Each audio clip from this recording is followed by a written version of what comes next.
ალბათ დრო არის რომ ზუსტად ახლა ვნახოთ ჩვენი კორესპონდენტის მიერ მომზადებული სიუჟეტი ეხება ტრანსგენდერების ცხოვრებას, მათი მოსაზრებები არის გადმოცემული და ასევე ამ სიუჟეტში მოვისმენთ თუ რას ფიქრობენ ისინი ამა თუ იმ არასამთავრობო ორგანიზაციის შესახებ. საღამო მშვიდობისა, მე მაინტერესებს კითხვით გადმოვალ რუსკა არის პირდაპირ ეთერში თბილისის სტუდიას ვრთავთ.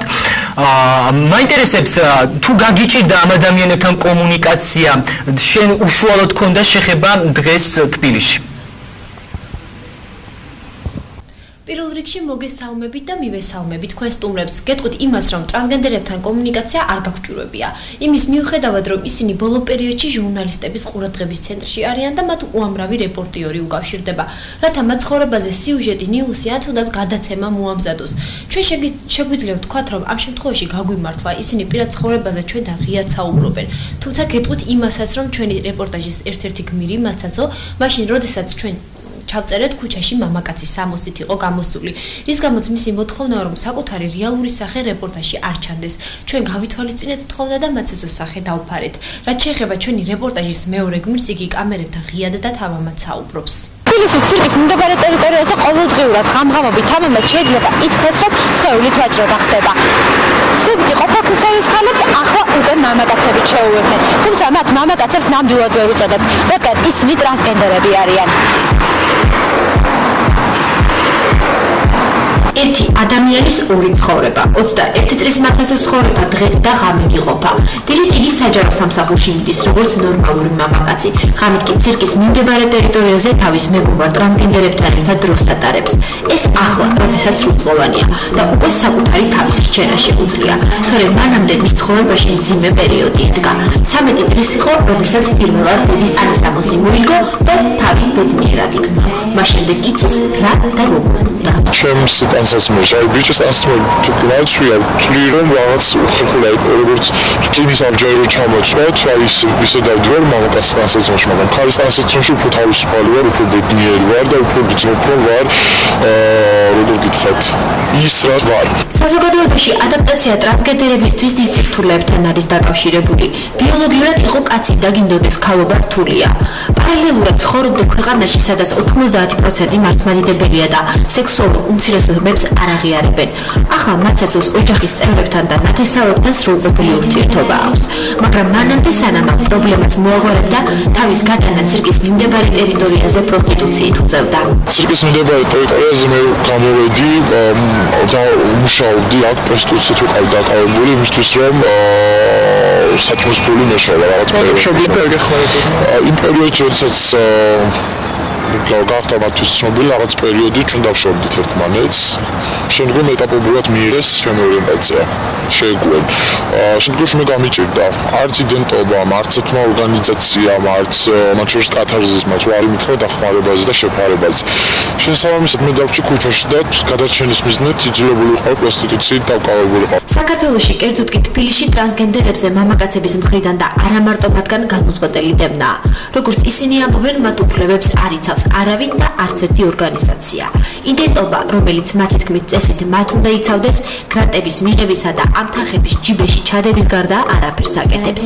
რამოდენიმე დღის წინ ცირკის მიმდებარე ტერიტორიაზე ტრანსგენდერებს თავს ქართველი მამაკაცები დაესხნენ და ახალ ოპერაციები ტრანსგენდერის ზიზით დაჭრეს. სამშაბათ დღეს აქ ბიჭები დაგვესხნენ თავს 4 ადამიანი. მე ოპერაციები ვიყავი ახალი.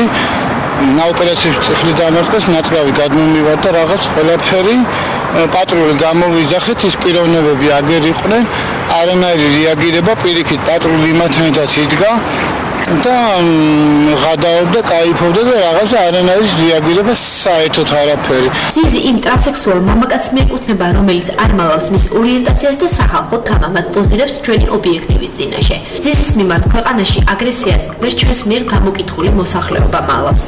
ჩემი აზრით საქართველოში ეს მენტალიტეტი გვაქვს ისეთი რომ მაგრატი ხავს ეს და არ შეიძლება და ქართული ხალხი ამას არასდროს შეეგუება და როცა იქნება მიტინგი მეც გამოვალ დიდი სიამოვნებით და ჩემი ქართველი ხალხის გვერდზე დავიცავ ჩვენს უფლებებს. ახლა იმათ უფლებები ანუ ჩვენი უფლებები იახეთ, მე ესე ვფიქრობ, იმიტომ რომ მენტალიტეტი არ გვაქვს იმის საშუალებას რომ აფიშირება გავაკეთო და აი ორიენტაცია ესე ისი შენთვის იყავი წყარა ჩუმად გააკეთე და არავინ მოვა და არავინ შემოგიგროვ სახკარს. მე ესე ვფიქრობ და მიუღებელი არის ყოველთვის. მაგაზე არ უნდა ისაუბრო, სასაუბრო ძალიან ბევრი. ასეთი აგრესიის გამო ზიზისნაირად თამამად მაცოცო ვერ იქცევა. მისი თქმით, მისმა საყვარელმა ადამიანმა, როგორც თავად ამბობს მეორე ნახევარმა, არ იცის დღისით მამაკაცის ფორმაში რომ დადის. მეუღლე, როგორც თავად იხსენიებს, ერთ-ერთი ძალოვანია, რომელიც საკმაოდ შეძლებულია და მაცესოს მოთხოვნებს აკმაყოფილებს. მას ცოლიც და შვილებიც ყავს. გავიცანი ერთი პიროვნება, სხვათა შორის ასაკის მიმდებარე ტერიტორიაზე, რომელიც შემძეგითად რომ დღესაც პარლამენტში მუშაობს და შესაბამისად ამ პიროვნებასთან მაქვს დღემდე ურთიერთობა. როგორც ტრანსგენდერს, მან არ იცის რომ ბიჭის ფორმაში წავდივარ. იცის მხოლოდ ჩემზე რომ ვარ ტრანსგენდერი მხოლოდ. და ზოგადად კლიენტები შეიძლება დავარქვათ მოხარებლები, რომლებიც ჩემთან მოდიან, არიან რამდენიმე. ისინი ტრანსგენდერები ისინი ჩვეულებრივი მამაკაცები არიან, არანაირი განმასხვავებელი ნიჭანი არ აქვს და ძალიან მაღალ თანამდებობებზე არ ვიცი არიან თუ არა, მაგრამ საკმაოდ შეძლებული მოქალაქეები არიან, რომლებსაც აქვს იმის რესურსი, რომ მე შემინახონ. აქედან გამომდინარე, მე არ მიწევს ცირკის მიმდებარე ტერიტორიაზე ყოფნა. აღმაშფოთებელი და დაუჯერებელი ფაქტი, რომელიც თრიალეთის გადამღებმა ჯგუფმა ცირკის ტერიტორიაზე შევიტყვეთ. ტრანსგენდერების თქმით, მათთან მოდიან მამაკაცები ცოლებთან ერთად, რათა ტრანსგენდერებთან ერთად სექსუალური კავშირი დაამყარონ.